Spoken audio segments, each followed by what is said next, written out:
Warframe the Old Peace is finally here, and with it, the brand new Warframe Uriel, who deals ridiculous amounts of damage, both as a weapons platform, but also as a kind of nuker. So, in this guide, we're gonna go over everything you need to know about Uriel, where to get him, how his abilities work, how to play him, and of course, I have builds. So, big shout out to all our devilish channel members for keeping the fire running, and now, let's jump right into it. But alright, first of all, let's talk about how you can actually get your greedy little fingers onto Uriel if you want to have him for yourself. See, in order to get him organically, you will have to be so far into the story that you can actually play the Old Peace quest, because that is where you get his main blueprint from. In order to unlock the Old Peace, you will have to have the Lotus Eater's quest finished, and then when you finish the quest and you got his main blueprint, you will get his component blueprints from playing one of the two new game modes, that being the Descendia. In it, you get the blueprints either directly as a drop, but even if you get unlucky, there is a pity system, because there's a new resource that you get from playing the Descendia, with which you can get to Roth in Albrecht's Cathedral, and then exchange that resource for the component blueprints with him too. And just in case you don't know where to find that cathedral, that's actually pretty easy. Go to the Sanctum Anatomica, and there then you will find a big prominent portal, which will bring you directly there. Alternatively, of course, if you don't want to do the farming, you can also always go to the market and buy him for platinum directly, either individually or as part of multiple available packs for the Old Peace. My personal Uriel came directly from the Warframe developers as part of the creator program, so that I can bring you this video as early as possible. Big thank you for that. But alright, now that you know how to farm Uriel, let's actually take a look at what the man can do, as per usual, starting out with the passive, and you gotta bear with me for a minute here, because in case of Uriel, there is quite a lot to unpack here. Let's jump right into it. Uriel's passive ability is that he has three distinct little minions. They're named Katanak, Gulfagor, and Vithalis. These three little minions will float around you, kind of like sentinels, and the fun thing here is that you don't command what they're doing, you're not the minion master. They decide for themselves what they're doing, and you gotta react to that in order to gain buffs for yourself. Don't worry, it's actually not as complicated as it sounds. First of all, let's talk about Katanak, your first minion. What he does is, once in a while, when enemies are close, he will link up to 4 enemies together with chains connecting them to one another, and then when you deal damage to one of the linked enemies, all the other ones are gonna take the damage as well. So in other words, Katanak kinda sorta does a smaller version of Kullervo's third ability, Collective Curse. This is very cool because it not only allows you to deal damage to multiple enemies at the same time, but on top of the damage linking, the chained enemies will also be slowed at the same time, making them less of a menace. Up next, let's talk about your second minion, Gulfagor, and what he does is, once in a while, he will jump at an enemy and phase hug that enemy with a focus on stronger foes like Eximus units, and then he will remain on that enemy for a couple of seconds, keeping them in a constant loop of stagger, so they're literally completely out of the fight, they can't do anything. But the fun part here is that when you take out that enemy, they will drop a ton of health and energy orbs for you, basically fueling your playstyle a little bit, and on top of that, taking out the grappled enemy will create a little bit of an AoE that deals heat damage over time for a bit. And then finally, we have your third minion, Vithalis. He's pretty cool too, because what he does is, he will seek out nearby enemy corpses and perform a ritual on them, which will then create a floating rune in the air, and when you pick up that rune, you will gain an additional heat damage bonus on your weapon, and that bonus comes in the form of an elemental imbuement, meaning it works like Saren's Toxic Lash or like the ammo from Side 09's resupply, in that it deals a second instance of heat damage.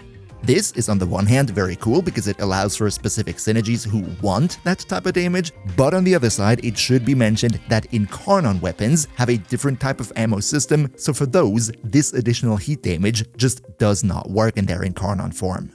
Oh yeah, and just in case there are no enemy corpses nearby, Vithalis is instantly gonna create a rune for you if there are no other runes around. Teammates, by the way, can pick them up too. What's very cool about this passive though is that your Uriel stats, ability strength, range, duration, and so on, this also applies to the little 3 special abilities of your 3 friends.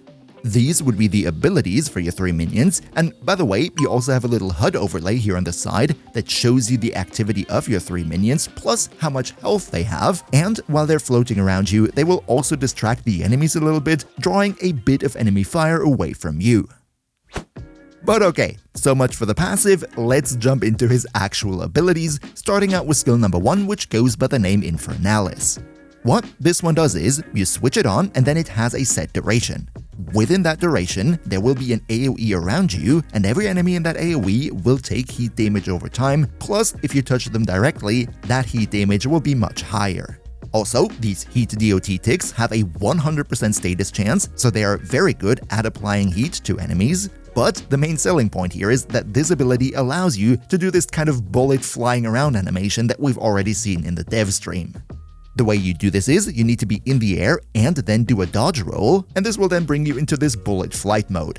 While the ability duration is up, you will be able to fly around constantly if you want, but it is also possible to interrupt yourself, get into aim glide for a bit to attack enemies, and then while you're still in the air, perform a dodge roll again to get back into your bullet flight. This is all in all very cool to get from A to B, and you can even become much faster in this mode because your movement speed while being in this flight mode is affected by your parkour velocity multiplier, and there are quite some mods and arcanes that can give you a lot of that. Ability number 2 goes by the name Remedium. This one is pretty simple to explain, it's your healing and restoration ability. Once you cast it, Uriel will channel demonic power, becoming invulnerable during the ability cast. That is already pretty cool as a little panic button. However, the main thing here is that this ability will first cleanse you from all negative status effects, that is very good, and it will restore a portion of your health and shields, even overflowing into overshields. All of this not only counts for you, but also for your 3 minions, which is very cool because you want to keep them alive at all time, and this ability can do that very easily, even going so far to resurrect them if they are currently down.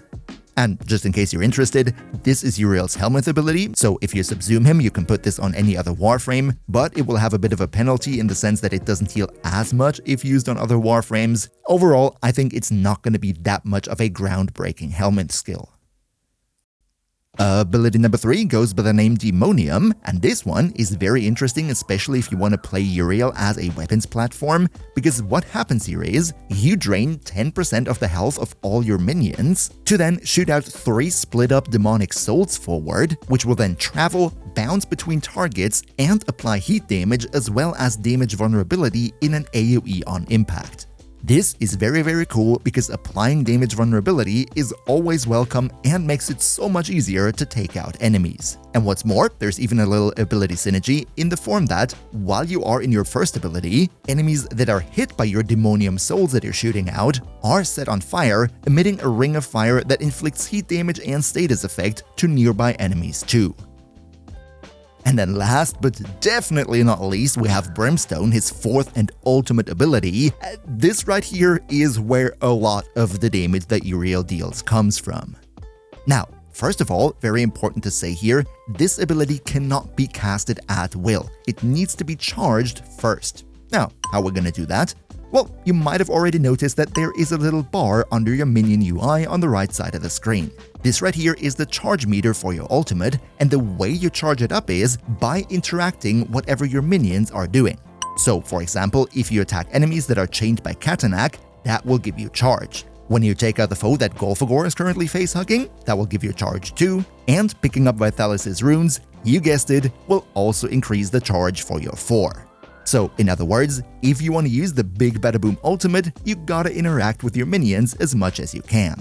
Pause real quick, post-MHBlacky here, I just noticed that spamming your 3rd ability at enemies also charges up the meter for your ultimate, and if you do it a lot, then this is actually a very safe and consistent way to get the charge up fast and be able to spam this 4th ability. But now, what does this ability actually do? See, once you cast it, what happens first and foremost is, you create a large heat AoE. This one is very cool because it not only ignores line of sight, but it also doesn't really have problems with different elevations, so it kinda sorta really goes everywhere in its range.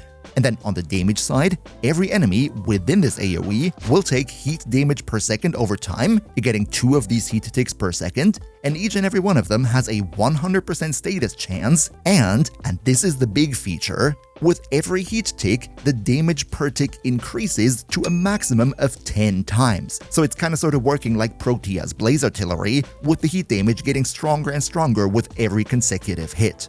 This, especially when paired with sufficient ability strength, will deal so much ridiculous damage that really everything in this AoE is gonna die. It's a very strong ability. And as always, if you could maybe leave a quick like for the video, that would be super nice because it helps me big time with the YouTube algorithm, so cheers so much for your support. Alright. That might have been quite a little bit scary, a big ability section, a lot of interactions. So let's also look at how you would actually play Uriel in a day-to-day mission so that his whole concept maybe becomes a little bit clearer. From my testing so far, I kind of found 2 distinct playstyles.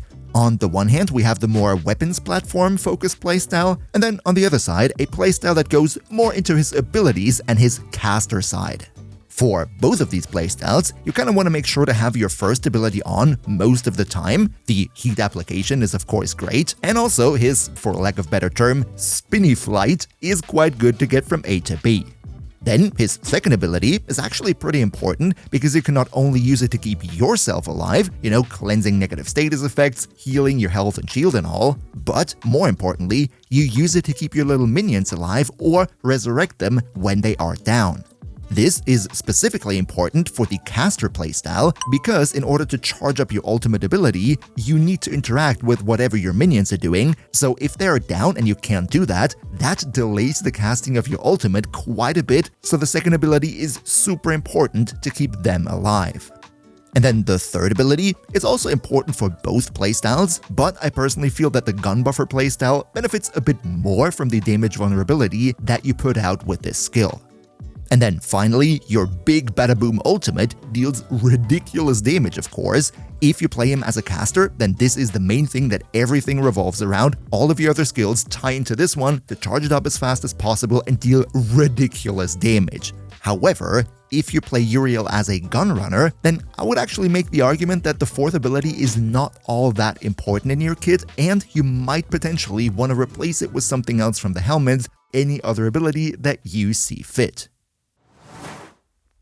But now, let's come to the point of the video that you've all eagerly been waiting for. Let's talk about how to actually build Uriel.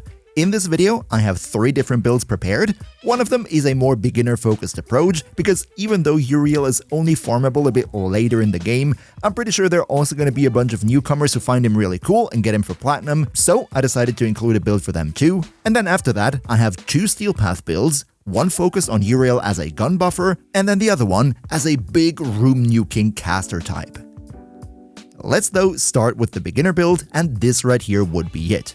First of all, in the aura, you can use whatever you like. I personally went for Energy Siphon because I kind of feel it's always nice for beginners, but if you don't have that, you could go for Dreamer's Bond or literally really for anything that you like. He comes with a V polarity by default in this slot. I personally changed this, but it would have a V polarity on the vanilla version. So if you have Steel Charge and you don't want to invest all that many Forma, you might as well swap Steel Charge in here because it gives you 18 extra mod capacity, so that will probably save you a Forma or 2 on the build. As for the main build down here, we kind of sort of focus a little bit on everything. First of all, the survivability is coming from health and armor. If you wanted to, you could also go and slot shields in instead, because Uriel by default has 666 of both health and shield, so you could go into both. And then what I did here is go for Stretch and Augur Reach for more ability range. That is cool for nuking with your ultimate because it gives you a big radius, but it also helps the radius on all the other abilities, plus the passives quote-unquote from your little friends. Then Flow gives us more maximum energy, which is much appreciated, and Equilibrium will basically make sure that we never run out of that juice, because it turns our health orbs into energy too, and given the fact that enemies face-hugged by Golfagor give you so many health orbs, you also see there the health orb chance is pretty high, that means a lot of energy if you run Equilibrium. As for the main stats here, we go for Intensify, which gives us more ability strength. That is good for the damage, but it also increases the drop chance for health and energy here. And then Continuity for more ability duration, so our buffs stay up longer. I don't think that you need Efficiency with this build because you're going to be showered in energy orbs with Equilibrium, so that doesn't really need anything. Only little annotation here, my duration with only Continuity should be at 130%. It is at 150 though because I have Archon shards on him. If you as a beginner were to build him, this right here would be at 130, and that is perfectly fine. Let's now though get Steelpathy, starting out with the Gunrunner build, and I gotta say, I really like to play Uriel as a Gunrunner. He is just ridiculously strong. First of all, let's talk Helminth abilities. In my opinion, Uriel does not really need them, but if you wanted to play him specifically as a gun buffer, then I think it's more viable to Helminth something on him, as with the caster build that we're going to take a look at in a minute. As for which ability to subsume over, I would say on a Gunrunner build, you can subsume over your 4, because even though it is very powerful, you don't really need it in a gun-focused playstyle, and because it's in your 4th slot, that would also mean whatever you pick, you could use Precision Intensify for it if you so desire. As for which abilities would make sense, of course, you can go for Rhino's Roar, which is just a universal faction damage bonus, always great on pretty much everything. Grendel's Nourish, shocker, right? Giving energy and viral and everything to your weapons, and it's just great and boring at the same time. Eclipse if you want to have the choice between dealing more damage or being more tanky at the same time, and in general, really, you can go with what absolutely ever you like. It's not like you rely on a specific ability here. Before we get into the mods though, let's also take a quick look at our Archon shards, and 2 things that you definitely want to have with the Gunrunner build would be these bad boys here, either 2 normal shards or 1 Tau Forged Yellow for more casting speed, because some of your casting animations tend to be a bit on the longer side. And then I personally here have a bit of a mixture because I have multiple different builds that I'm testing, but for the Gunrunner build in specific, what you can also focus on is a lot of orange shards, specifically with the increase of secondary crit chance when dealing heat status. However, another thing that is also always viable is go for violet Archon shards, because they effectively have somewhat of the same effect as Equilibrium, giving you even more of a secure energy income. So, also here in the aura, you're pretty much free to do whatever you like. I went for Growing Power because it is pretty easy to keep it stacked up when you're playing with weapons. In the Excellent slot, I went for Cunning Drift mainly because of the ability range, but also here you're free to do whatever you want. For the energy economy, let's quickly talk about that too. We go for Equilibrium, which in my opinion is the only thing you'll ever need with him, because the health orbs and the energy orbs from your Golfagor passive, all of that is going to be energy with Equilibrium, and with enough ability strength, you can also see it right there. The drop chances on health orbs turn enemies into literal loot piñatas. You're not going to have any struggle with energy. But whoever says Equilibrium, of course, also needs to say Flow to make sure you have a lot of maximum energy. Now, up next, let's talk a little bit about survivability. Given that Uriel has both 666 in health and shields, that's pretty high stats, and that means you can basically pick and choose whichever method you like. If you want to go for health tanking, then mod into health and that's going to work perfectly fine. If you want to go into shield tanking, you're also going to have enough base shield for that. And even if you wanted to do shield gating, sure, you do you. For this build right here, I decided to go into shield tanking because it takes 1 less mod slot as we don't have to go into armor, meaning I only went for primed redirection and adaptation. I personally think that is more than enough to survive in Steel Path, because you can always just spam your second ability and just fill your health and your shield up, no problem. As for the ability stats on the side here, I mainly focused on strength because more strength means more drop rates for the Golfagor passive, but of course it also means more damage vulnerability applied to the enemies with your 3rd ability, and so on and so forth, right? Strength is really nice with this one. That's why we went for Blind Rage, and even though it has negative efficiency, we don't really care, we get so much energy, it's no problem, don't worry about it. And here I decided to go for Archon Intensify. This one gives us 30% ability strength and then another 30% if we heal ourselves with abilities, which should be pretty easy to do with the second ability because, you know, that heals us. However, if you wanted to, you could also use Umbral Intensify here or Precision Intensify if you want to give more strength to specifically your fourth ability, even though, as we previously said, if you're playing the Gunrunner, you might as well replace the fourth ability with something from the Helminth, so use Precision Intensify at your own discretion. The last damage buff comes from Arcane Kamisato up here. This gives us 60% more ability strength for one ability cast, and it stacks up whenever your minions deal damage to enemies. And this one is a really good synergy because with your three little friends, they will constantly have this one up at maximum stacks, so you're basically gonna get the full 60% on every single ability cast. If you don't like that though, you might as well go for any other strength arcane. For example, Arcane Bellicose works pretty decently because you have a somewhat high health pool. Mold Augmented can also give you 60% ability strength, but needs to be stacked up. And then if you want to do something weapon specific, you might as well go for Arcane Ice Storm if you can maintain it. Now, on top of the strength, we also go with Primed Continuity, which allows us to have a bit more duration, you know, keep the buffs up for longer, it's all nice and dandy. And then finally, and this is the big one for the Gunrunner, Arcane Hotshot. This one gives you up to 300% more crit chance on your weapons, and you stack it up by inflicting heat status effects with your abilities. I mean, looking at a roster right here, right, you can imagine that this arcane is gonna be at maximum stacks constantly, giving huge crit buffs to our weapons. So much for the Gunrunner build. Let's now take a look at the second build, which is our NUKE, and let me just tell you, it deals ridiculous damage. And also here, first of all, very quick, Helminth, we're not really gonna use that here.